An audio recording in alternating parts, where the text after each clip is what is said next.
Good morning class 11th students. अब तक हम लोगों ने 4 चैप्टर कंप्लीट कर लिए हैं। अभी लास्ट चैप्टर जस्ट कंप्लीट हुआ है अपना, chemical bonding and molecular structure. अब हम लोग 5th चैप्टर में स्टार्ट करेंगे, जो स्टेट्स ऑफ मैटर। देखिए, स्टेट्स ऑफ मैटर में स्पेशली 11th क्लास में गैसियस स्टेट डिस्कस होना है और थोड़े सा कुछ पोर्शन, 1-2 टॉपिक लिक्विड स्टेट का डिस्कस होना है। सॉलिड स्टेट और लिक्विड स्टेट का एक ब्रॉड कॉन्सेप्ट ये 12th क्लास में डिस्कस होगा। तो पूरा कंप्लीट जो स्टेट ऑफ मैटर है वह 11th और 12th मिला के कम्प्लीट होना है। तभी हमारे अपनों के पास जो गैस स्टेट का मेजर पोर्शन है और अगर थोड़े बहुत अमाउंट में लिक्विड स्टेट का भी पोर्शन होगा, अगर डिलीट नहीं होगा तो हम उसको डिस्कस करेंगे। सबसे पहले आपको पता है कि मैटर जो भी है उसको हम लोग 3 मेजर कैटेगरी में डिवाइड करते हैं, जहाँ तक आप लोगों को सबको पहले से ही पता है। ये 9th क्लास से चला आ रहा कॉन्सेप्ट है और वो फिज़िकल स्टेट है सॉलिड, लिक्विड एंड गैस। ये सबको पता है। सॉलिड क्या है, लिक्विड क्या है, गैस क्या है, इनमें क्या रिलेशन है, क्या डिफरेंसेस है, क्या नेचर है, ये आप पहले से ही जानते हो। यहाँ पर हमें ज़्यादा टाइम खर्च करने की ज़रूरत नहीं है, हमें सीधे अपने टॉपिक पर आने की ज़रूरत है, जो कि चैप्टर से रिलेटेड टॉपिक्स हैं। सबसे पहले देखो, इंटर मॉलिक्यूलर फोर्सेस।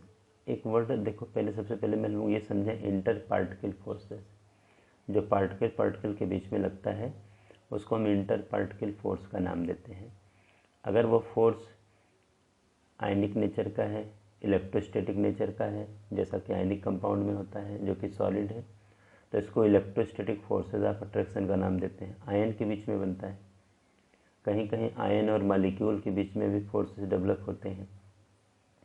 कहीं कहीं अगर मॉलिक्यूल के ऊपर कोई चार्ज नहीं है या बहुत मिनिमम चार्ज है तो उस केस में मॉलिक्यूल नॉन पोलर या पोलर सिचुएशन में अपने पास अवेलेबल रहेगा।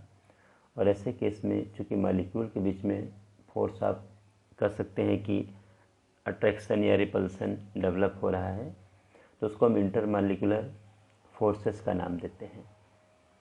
और गैसेस मॉलिक्यूल जितने भी हैं, चाहे वो एटम है जैसा कि इनर्ट गैसेस, चाहे वो मॉलिक्यूल हैं जैसे O2, N2, Cl2 और F2, H2, ये सब जो गैसियस फॉर्म में है, तो इन सबको, इनमें मॉलिक्यूल हैं और उनके बीच में जो फोर्स वर्क करता है एक काफ़ी वीक फोर्स है और उस फोर्स को हम लोग वांडर वाल फोर्स का नाम देते हैं।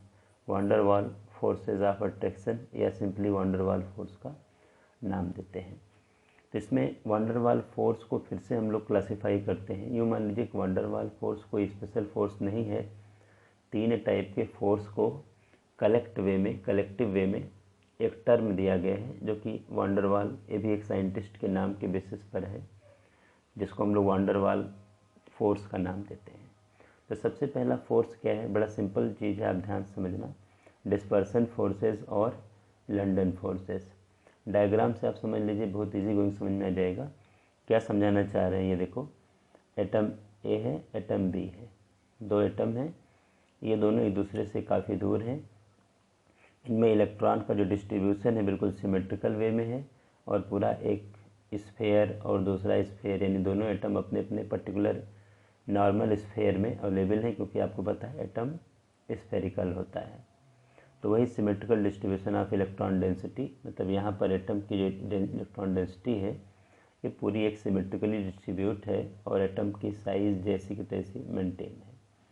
अब इसके अगले वाले केस में हम आना चाहेंगे, मान लीजिए कि कुछ टाइम के लिए, मतलब इंस्टेंट सिचुएशन के लिए, इस एक ये जो एटम ए है इसके इलेक्ट्रॉन क्लाउड अगर राइट साइड में खिसक गए, ज़्यादातर राइट साइड में मूव करते करते राइट साइड में चले गए, और ये कंडीशन बहुत ज़्यादा टाइम तक एग्जिस्ट नहीं करती। आप सेकंड, माइक्रो सेकेंड, मिली सेकेंड तो पॉसिबल ही नहीं है, मतलब माइक्रो सेकेंड या मिनिमम टाइम तक के लिए सिचुएशन बनती है। लेकिन जो इंस्टेंट सिचुएशन बनती है उसमें हमारा जो ए मॉलिक्यूल है जो कि अब तक पूरा पूरा सिमेट्रिकल था, अब ये देखा जाए अनसिमेट्रिकल हो जाएगा। इसके इलेक्ट्रॉन क्लाउड राइट साइड में खिसक गए और ये देखा जाए एक इंस्टेंटेनियस डाइपोल ऑप्ट कर लेगा, यानी इलेक्ट्रॉन इधर है तो इधर इसका देखा जाए न्यूक्लियस वाला पार्ट है, तो वेक्टर साइन हम लोग यूज़ करेंगे, जिसको डाइपोल पता है, डाइपोल मोमेंट एक वेक्टर क्वांटिटी है, तो उसकी तरह से हम बात कर रहे हैं। यहाँ पर atom A with instantaneous dipole, more electron density on right hand side, right side में देखिए चला गया। अब इसकी वजह से क्या होगा, जो हमारा बी एटम है जो कि अभी देखा जाए एक सिमेट्रिकल सिचुएशन में बना है, इसके इफेक्ट से अब इलेक्ट्रॉन क्लाउड जब इधर आ जाएंगे तो इसके इलेक्ट्रॉन क्लाउड को रिपेल करेंगे। इसका इलेक्ट्रॉन क्लाउड राइट साइड में खिसक जाएगा और ये भी सिंपली कह सकते हो कि डाइपोल सिचुएशन में आ जाएगा।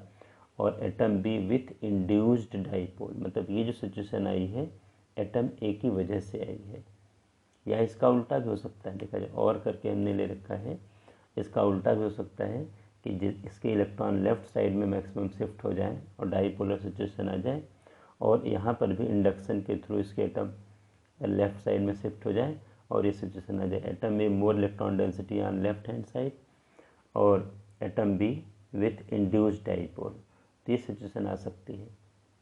तो हमारे कहने का मतलब क्या है, या यहाँ पर एटम बी की वजह से भी हो सकता है जो एटम ए पे डेवलप हो जाए, जो कि एटम ए बी पे डेवलप कर रहा है वही सिचुएशन बी एटम ए पर भी डेवलप कर सकता है। तो एक के इफेक्ट से दूसरा देखा जाए इंड्यूस्ड हो जा रहा है। अब यहाँ पर आपको देखने से लग रहा है कि ये इसका माइनस पार्ट, ये इसका प्लस पार्ट, ये इसका minus part, force of attraction बन जाएगा। और वही कंडीशन यहाँ पर भी, ये माइनस और ये प्लस, ये फोर्स ऑफ अट्रैक्शन क्रिएट हो जाएगा। इसी अट्रैक्शन को हम डिस्पर्सन फोर्स या लंडन फोर्स का नाम हम लोग देते हैं। ये सबसे वीकेस्ट फोर्स है, अगर कहा जाए तो गलत नहीं होगा, इससे भी वीक फोर्स है ऐसा नहीं है, लेकिन जो नॉर्मल प्रैक्टिकली देखा जाए जो हम लोग अलग अलग फोर्सेस की बात करते हैं उसमें ये वीक है, काफ़ी वीक है। ये तो वंडर वन फोर्स का एक फर्स्ट पार्ट था, जो कि डिस्पर्सन फोर्स या लंडन फोर्स किसी भी एटम के अंदर बनता कैसे, क्रिएट कैसे होता है, उसकी बातें हमने की हैं। इसके बाद देखा अगले पॉइंट पर आएंगे। देखो डाइपोल फोर्सेस, जिसको हम किसम फोर्सेस का नाम देते हैं, ये आपको पहले से ही पता है, केमिकल बॉन्डिंग में ही डिस्कशन हुआ था। जैसे मान लो HCl मालिक्यूल है और HCl मालिक्यूल है, HCl मालिक्यूल में Cl मोर इलेक्ट्रोनेगेटिव है, तो इलेक्ट्रॉन क्लाउड इधर शिफ्ट हो जाएंगे, रिजल्ट क्या होगा, इस पर स्लाइड नेगेटिव, इस पर स्लाइड पॉजिटिव चार्ज बनेगा, और वही कंडीशन दूसरे वाले मालिक्यूल में आएगा। तो जो कि Cl नेगेटिव है, स्लाइड नेगेटिव है, और हाइड्रोजन स्लाइड पॉजिटिव है, इनके बीच में फोर्स ऑफ अट्रैक्शन क्रिएट होगा। वो डाइपोल इंटरेक्शन में इसको नाम दें, क्योंकि दोनों मालिक्यूल परमानेंट डाइपोलर हैं, यहाँ पर किसी से कोई लेना देना नहीं है। तो फोर्स ऑफ अट्रैक्शन यहाँ पर जो इनके बीच में डेवलप हो रहा है वही force of attraction dipole forces या किसम फोर्सेस का नाम देते हैं हम लोग, attractive interaction between HCl dipoles. ये जो डाइपोल है ये परमानेंट मालिक्यूल के अंदर देखो बना हुआ है, क्योंकि दोनों एटम के बीच में इलेक्ट्रोनेगेटिविटी का डिफरेंस है, जिसकी वजह से ये सिचुएशन आई है। डाइपोल इंड्यूस्ड डाइपोल एक तीसरे टाइप का फोर्स है, बड़ा नॉर्मल फोर्स है। डाइपोल इंड्यूस्ड डाइपोल, ये भी अपने काम का बड़ा अच्छा पॉइंट है, ध्यान देना। अब जैसे ये मान लो कोई मालिक्यूल हमारा है जो परमानेंट डाइपोलर है, सपोज कर लो मान लो HCl ही है या H2O है या अमोनिया है, ये सब परमानेंट डाइपोल ऑप्ट करते हैं। ये परमानेंट डाइपोलर है, जैसे A और B के बीच में देखो बना हुआ है। तो अब इस सिचुएशन में देखा जाए, चूँकि अब ये परमानेंट जब डाइपोलर है तो B वाला हिस्सा इसका स्लाइड नेगेटिव, A वाला हिस्सा स्लाइड पॉजिटिव हम लोगों ने मान लिया है। इसका उल्टा भी हो सकता है। और दूसरा मालिक्यूल देखा जाए एकदम से नॉन पोलर सिचुएशन में बना हुआ, स्फेरिकल कंडीशन में है, और एक नॉर्मल मालिक्यूल जैसा या नॉर्मल एटम जैसा अवेलेबल है। अब इसके इफ़ेक्ट से यहाँ पर क्या होगा कि ये तो परमानेंट डाइपोलर मालिक्यूल है ही, साथ में इसमें भी इसके इलेक्ट्रॉन क्लाउड इस नेगेटिव चार्ज की वजह से राइट साइड में शिफ्ट कर दिए जाएंगे, और ये भी एक इंड्यूस सिचुएशन में डाइपोल ऑप्ट कर लेगा। इसकी वजह से इसमें इंडक्शन की वजह से डाइपोलर कंडीशन ऑप्ट कर रहा है। तो अब इसमें क्या होगा, किसका न्यूक्लियस वाला हिस्सा इधर और इलेक्ट्रॉन क्लाउड इधर शिफ्ट हो गए। लेकिन ये सिचुएशन इस परमानेंट डाइपोल वाले मॉलिक्यूल के इफ़ेक्ट की वजह से आएगी। तो अब यहाँ पर क्या कंडीशन दिख रही है, एरो का डायरेक्शन देखो हम लोग less electronegative to more electronegative part की तरफ लगाते हैं, क्योंकि एटम के अंदर ही एक पार्ट नेगेटिव एक पार्ट पॉजिटिव बना है। ये सिचुएशन हम लोगों ने बनाई है। अब यहाँ पर देखो माइनस, यहाँ पर प्लस, बीच में क्या होगा, फोर्स ऑफ अट्रैक्शन क्रिएट होगा। और यही force of attraction dipole induced dipole force है। ये जो तीनों टाइप के फोर्स हमारे सामने स्पेशली हम लोग डिस्कस कर चुके हैं। पहला फोर्स जो है, जो हम लोग ने फर्स्ट फोर्स डिस्पर्सन फोर्स या लंडन फोर्स, दूसरा डाइपोल डाइपोल फोर्स, और तीसरा dipole induced dipole force.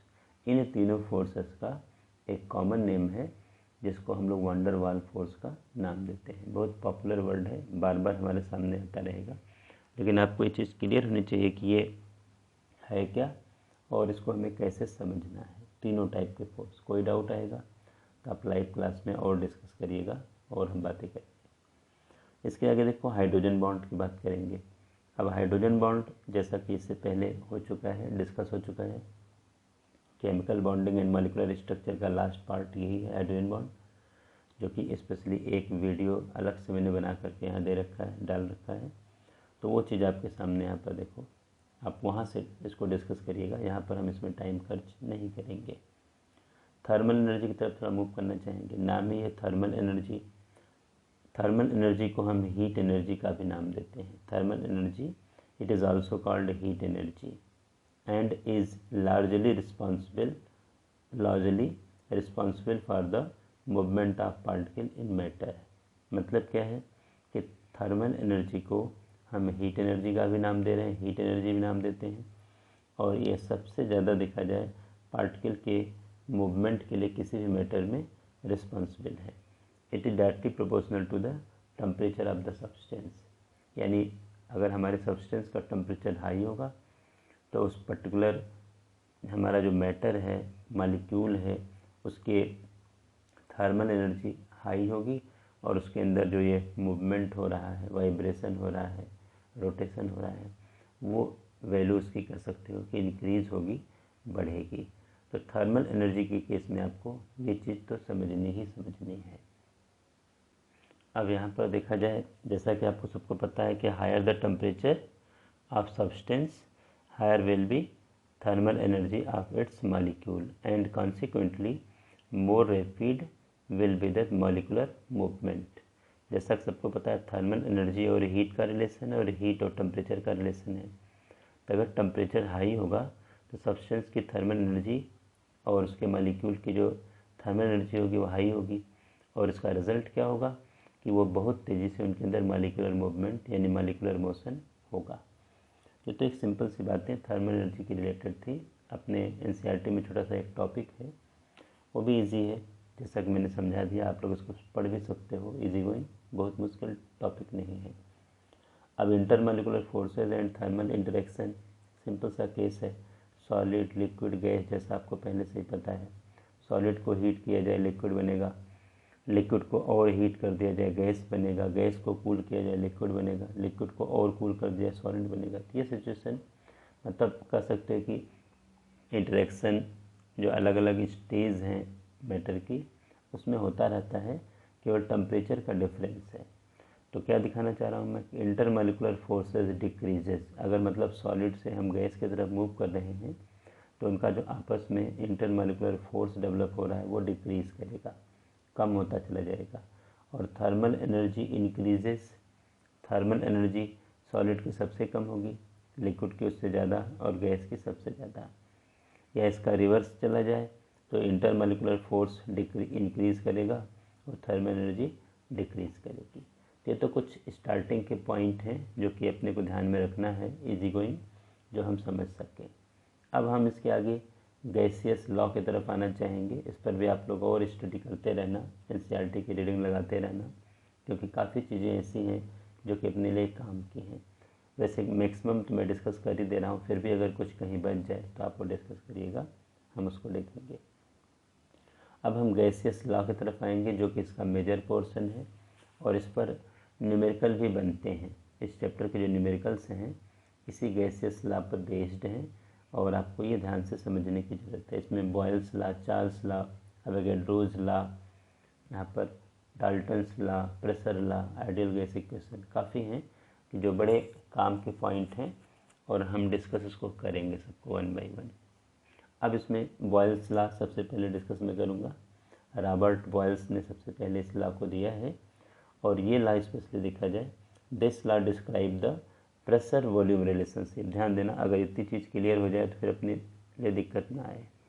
Pressure volume relationship of gas at constant temperature, यानी गैस का टेम्परेचर तो हमें कांस्टेंट रखना पड़ेगा। अब उसके बाद प्रेशर और वॉल्यूम का क्या रिलेशन में बनेगा, इस रिलेशन को हमारा बॉयल्स लॉ डिस्कस करता है, डिस्क्राइब करता है।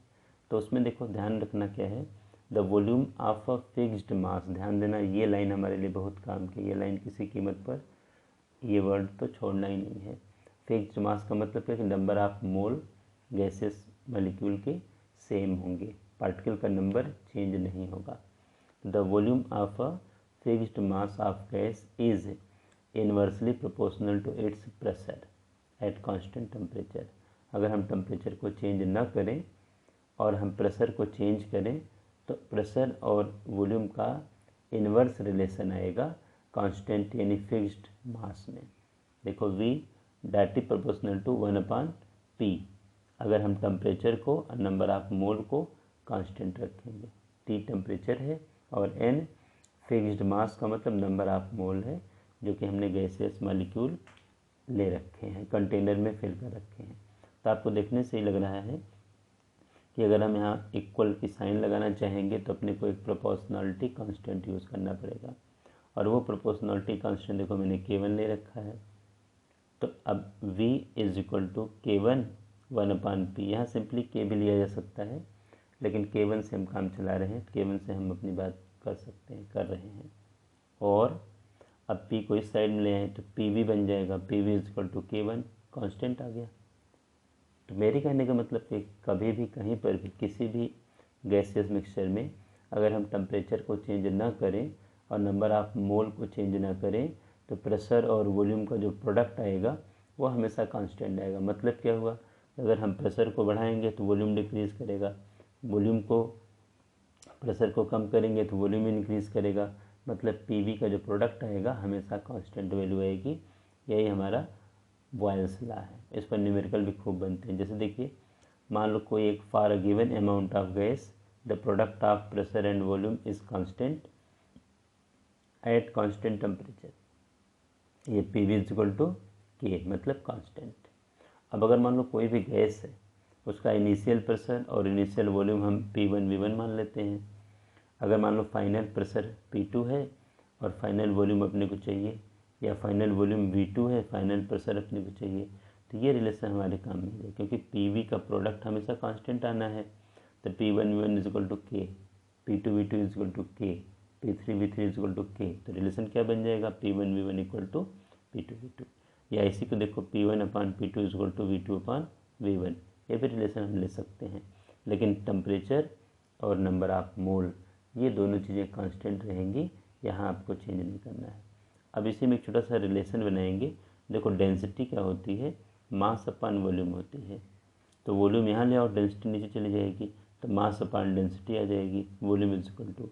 और वही put the value of V as, यहाँ पर देखो इस वाले केस में PV is equal to K1 आया है, तो V इज इक्वल टू क्या आ जाएगा, K1/P आ जाएगा। वॉल्यूम की जगह पर देखा जाए अगर हम लेके चलेंगे तो वही देखा जाए V की जगह पर K1/P, यहाँ से हमने रिलेशन लिया है। तो K1/P, इसको हम अगर ये बॉयल्स लॉ में अप्लाई कर दें तो डेंसिटी इज इक्वल टू, देखो यहाँ पर क्या था, मास अपान वॉल्यूम। तो वॉल्यूम को हम यहाँ ले आए तो मास अपान डेंसिटी, और डेंसिटी की प्लेस यहाँ पर मास अपान वहाँ वॉल्यूम यहाँ ले आते हैं। तो वॉल्यूम यानी V की प्लेस पर देखा जाए P तो हम लोग ऐसे कैसे रख लेंगे, और यहाँ पर देखा जाए इस वाले केस में V की जगह पर हम लोग यूज़ कर लेंगे, देखा जाए K1/P है लेकिन 1 में आएगा, तो इसलिए यहाँ पर हम M/K1 ले लेंगे। तो D is equal to density is equal to mass upon volume के प्लेस पर हमारा ये रिलेशन बन जाएगा M/K1 इंटू P।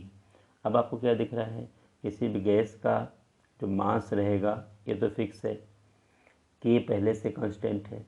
तो अब इसका मतलब क्या है कि अगर हम प्रेशर को बढ़ाएंगे, प्रेशर और डेंसिटी का क्या रिलेशन बना, pressure directly proportional to density, या जब प्रेशर को आप इंक्रीज़ करते जाओगे गैसेस मॉलिक्यूल क्लोज होते चले जाएंगे, और जितना क्लोजनेस इसमें आएगी डेंसिटी उसी अकॉर्डिंग इंक्रीज़ होती चली जाएगी। तो एक रिलेशन ये भी छोटा सा हमें ध्यान में रखने की ज़रूरत है, स्पेशली बॉयल्स लॉ के लिए। अपने एनसीईआरटी में देखिए दो ऐसे ग्राफ बना के दे दिए गए हैं। एक तो देखा जाए ये फिगर 5.5 का ए पार्ट है और फिगर 5.5 का नीचे वाला ये बी पार्ट है। पहले इस पार्ट में देखिए, एक तो हम लोगों ने प्रेशर ले रखा है बार में, और यहाँ हमने वॉल्यूम ले रखा है डेसीमीटर क्यूब में, और अलग अलग टेम्परेचर पर किसी गैस की स्टडी की गई है। देखा जाए 200 केल्विन पर ये ग्राफ देखो हमारा आ रहा है, 400 केल्विन पर ये ग्राफ आ रहा है, 600 केल्विन पर रेड वाली लाइन देखो ऐसे आ रही है। तो इसमें अब आपको क्या दिख रहा है, वैसे रियल में जो हमारा प्रेशर और वॉल्यूम का रिलेशन है एक कांस्टेंट रीडिंग दे रहा है। तो हमारे कहने का मतलब ये ग्राफ जैसे आपको दिख रहा है डेविएट होकर के कर्व दिख रहा है, ये कर्व आने के बजाय स्ट्रेट लाइन आनी चाहिए। मतलब जैसे जैसे हम प्रेशर को इंक्रीज़ करेंगे वॉल्यूम डिक्रीज़ होता चला जाएगा, या प्रेशर को डिक्रीज़ करेंगे तो वॉल्यूम इंक्रीज़ होता चला जाएगा, वो रिलेशन बनना चाहिए। लेकिन चूँकि हमारे पास जितनी गैसेज हैं सब रियल गैसेज हैं, और ये जो पूरा बॉयल्स लॉ या जितने गैसेस लॉ हैं सब आइडियल गैस के लिए हैं, इसलिए ये रिलेशन इस तरह से आपके सामने दिख रहा है। इसके लिए बुक में एक वर्ड है आइसोथर्म है, सामने देखिए मोटा सा बोल्ड सा दिख रहा है। आइसोथर्म, आइसो का मतलब सेम से है, थर्म का मतलब टेम्परेचर से है। मतलब अगर कोई भी ग्राफ हम प्रेशर और वॉल्यूम में रिलेशन बना रहे लेकिन कांस्टेंट टेम्परेचर पर बना रहे हैं, इसीलिए आइसोथर्म वर्ड यूज़ किया गया है। दूसरे नंबर पर देखा जाए ये जो इसका अगला वाला ग्राफ है प्रेशर और वॉल्यूम में, तो यहाँ पर देखो अलग अलग टेम्परेचर पर देखा जाए ये लाइनें आपके सामने दी गई हैं कि प्रेशर और 1/V में रिलेशन बनाया गया है यहाँ पर, क्योंकि वॉल्यूम बढ़ाएंगे तो प्रेशर घटेगा, या प्रेशर को इंक्रीज़ करेंगे तो वॉल्यूम डिक्रीज़ करेगा। तो T3, T2, T1 पर अलग अलग देखो ये लाइनें मिली हुई दी गई हैं। कहने का मेरा मतलब यह है कि जो ये डेविएशन शो हो रहा है इसका केवल एक ही रीज़न है कि हमारी जितनी भी गैसेज हैं वो रियल हैं, और ये पूरा रिलेशन आइडियल गैस के लिए बना हुआ है। तभी हम आगे डिस्कस करेंगे कि आइडियल गैस के क्या कैरेक्टर हैं और रियल गैस उनसे डेविएट क्यों होती हैं, ये डिस्कशन हमारा होगा। तो बॉयल्स लॉ में आपको इतना सा ध्यान रखना है। अब इसके आगे हम थोड़ा सा चार्ल्स लॉ डिस्कस करेंगे। इसके आगे एक छोटा सा लॉ अपना और डिस्कस कर लेते हैं इस वीडियो में।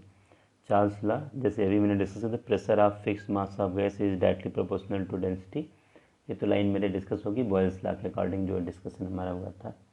चार्ल्स लॉ में देखा जाए ये वॉल्यूम और टेम्परेचर का रिलेशन शो करेगा कांस्टेंट प्रेशर पर।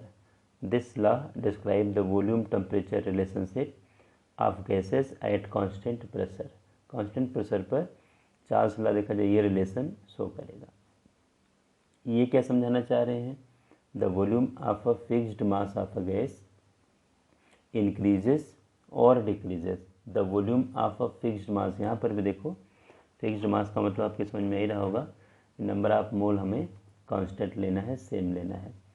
Fixed mass of a gas increases और decreases by 1/273.15 of its volume at 0 degree Celsius for each degree rise और fall of temperature provided pressure is kept constant. मतलब अगर हम pressure को constant रखें तो अगर हम जितना भी कह सकते हो कि यानी गैस का जो फिक्स्ड मास का वॉल्यूम है वो इंक्रीज़ होगा या डिक्रीज़ होगा, कितना 1/273.15 इसके इनिशियल वॉल्यूम के रिस्पेक्ट में at 0 degree Celsius for each degree rise और fall of temperature provided pressure is kept constant. जैसे देखिए अगर हम V0 इस वॉल्यूम को ये मान लें, किसी गैस का गिवन मास का वॉल्यूम है V0, टेम्परेचर देखा जाए 0 डिग्री सेल्सियस है, तो अगर हम 1 डिग्री टेम्परेचर को इंक्रीज़ कर दें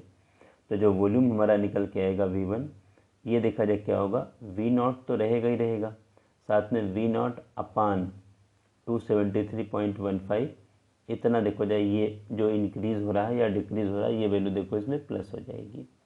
अब वी नॉट आपने कॉमन ले लिया तो 1 + 1/273.15 बन जाएगा। मतलब वी टी की जो वैल्यू आएगी 1 डिग्री, या कह सकते हो कि अगर हम 1 डिग्री इंक्रीज़ करते हैं या 1 डिग्री इंक्रीज़ करने से अगर ये रिलेशन हमारा बनेगा। अगर हम 2 डिग्री इंक्रीज़ करते हैं तो यहाँ पर V2 आ जाएगा, तो यहाँ पर 2 आ जाएगा। अगर हम 3 डिग्री इंक्रीज़ करते हैं 3 आ जाएगा। अगर हम एक नॉर्मली T डिग्री इंक्रीज़ करते हैं, हाइपोथेटिकल हम लोगों ने T मान लिया है, तो VT जो वैल्यू आएगी V0 1 + T/273.15, ये रिलेशन स्पेशली बन करके आएगा। यहाँ पर 273.15 यानी केल्विन और टेम्परेचर स्केल का जो केल्विन और सेल्सियस स्केल का जो रिलेशन है उससे रिलेट इन्होंने किया है। लेकिन जो हमें ज़्यादातर प्रैक्टिकली इसको यूज़ करने की हमें ज़रूरत पड़ेगी, हम इस कॉन्सेप्ट को लेकर के चलेंगे। वो क्या है? The volume of a fixed मास। ध्यान देना, ये लाइन ये तो कभी भूलना ही नहीं है। Fixed mass of a gas at constant pressure is directly proportional to its temperature on Kelvin scale या एब्सोल्यूट स्केल, दोनों हमारे लिए राइट है। केल्विन स्केल का मतलब केल्विन स्केल आप समझ रहे हो, इसी को एब्सोल्यूट टेम्परेचर का भी हम नाम देते हैं। तो क्या है? V directly proportional to T, लेकिन टेम्परेचर डिग्री सेल्सियस में नहीं लिया जाएगा, केल्विन स्केल पर लिया जाएगा। जब हम प्रेशर को और नंबर ऑफ मोल को सेम रखेंगे, कांस्टेंट रखेंगे।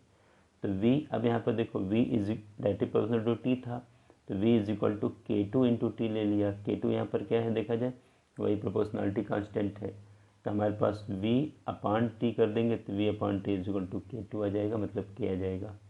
तो अगर मान लो किसी गैस का इनिशियल वॉल्यूम V1 है, टेम्परेचर V2 है, फाइनल वॉल्यूम हम अगर V2 मान लें तो टेम्परेचर T2 कैसे निकलेगा, या फाइनल टेम्परेचर T2 है तो वॉल्यूम कैसे निकलेगा। इस रिलेशन से हम अपना कॉन्सेप्ट कंप्लीट करेंगे और क्वेश्चंस करेंगे।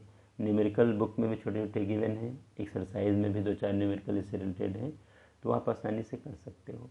ये जो आपके सामने सिंपल सा लॉ है, ये देखा जाए चार्ल्स लॉ है, जहाँ पर हम लोग टेम्परेचर और वॉल्यूम का रिलेशन बनाते हैं कांस्टेंट प्रेशर के बेसिस पर। अब इसके आगे इसके छोटे से ग्राफ की बात कर लेते हैं। अपने एनसीईआरटी में ये ग्राफ स्पेशली जो दिया गया है, ये 5.6 देखा जाए वॉल्यूम और टेम्परेचर का रिलेशन है, लेकिन डिग्री सेल्सियस देखो यहाँ पर टेम्परेचर को डिग्री सेल्सियस में ले रखा है। तो आपको दिख रहा होगा कि जो -273.15 है, इससे लोअर टेम्परेचर की पॉसिबिलिटी नहीं है। तो -300 इन्होंने रिप्रेजेंट जरूर कर रखा है, लेकिन -273.15 ये मिनिमम टेम्परेचर है, क्योंकि इसके पास मॉलिक्यूल की एनर्जी 0 आ जाती है।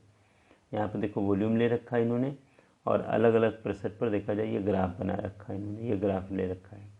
इसमें आपको पता है कि जैसे -200 -300 0 डिग्री देखा जाए यहाँ से स्टार्ट हो, 0 डिग्री के बाद फिर प्लस में जाएगा। ये केल्विन स्केल पर या डिग्री सेल्सियस में टेम्परेचर लिया, अगर केल्विन स्केल पर लेते तो यहाँ 0 केल्विन से स्टार्ट होता और ये वैल्यू प्लस में जाती। तो अपने को जो टेम्परेचर डिग्री सेल्सियस में दिया जाता है, हमेशा उसको केल्विन स्केल में बनाना पड़ता है। साथ में इस ग्राफ को हम नाम देते हैं आइसोबार। क्यों आइसोबार नाम दे रहे हैं? क्योंकि आइसो का मतलब सेम से, बार का मतलब प्रेशर, प्रेशर नापने की यूनिट है, इसलिए पूरा ग्राफ वॉल्यूम और टेम्परेचर का रिलेशन है कांस्टेंट प्रेशर पर, इसलिए इसके लिए हम आइसोबार टर्म यूज़ करते हैं। यहाँ पर देखा जाए जो इन्होंने ले रखा है कि एब्सोल्यूट टेम्परेचर की बात कर रखी है, एब्सोल्यूट 0 देखा जाए ये टेम्परेचर -273.15 डिग्री सेल्सियस या 0 केल्विन, क्योंकि यहाँ पर आते आते मॉलिक्यूल की एनर्जी, काइनेटिक एनर्जी या आप कह सकते हो टोटल एनर्जी एक तरह से 0 बन जाती है, और इससे लोअर एनर्जी का कंसेप्ट अवेलेबल है नहीं, न तो पॉसिबल है। इसलिए 0 केल्विन से लोअर टेम्परेचर की पॉसिबिलिटी नहीं हो सकती। तो अब ये 2 लॉ अपने कंप्लीट हुए। इसके आगे के जो लॉ हैं, थर्ड लॉ या जो हमारा गलुसैक्स लॉ या बाकी लॉ, ये अगले वीडियो में कवर होंगे। इतना आप लोग अच्छी तरह से कंप्लीट करना। Thank you.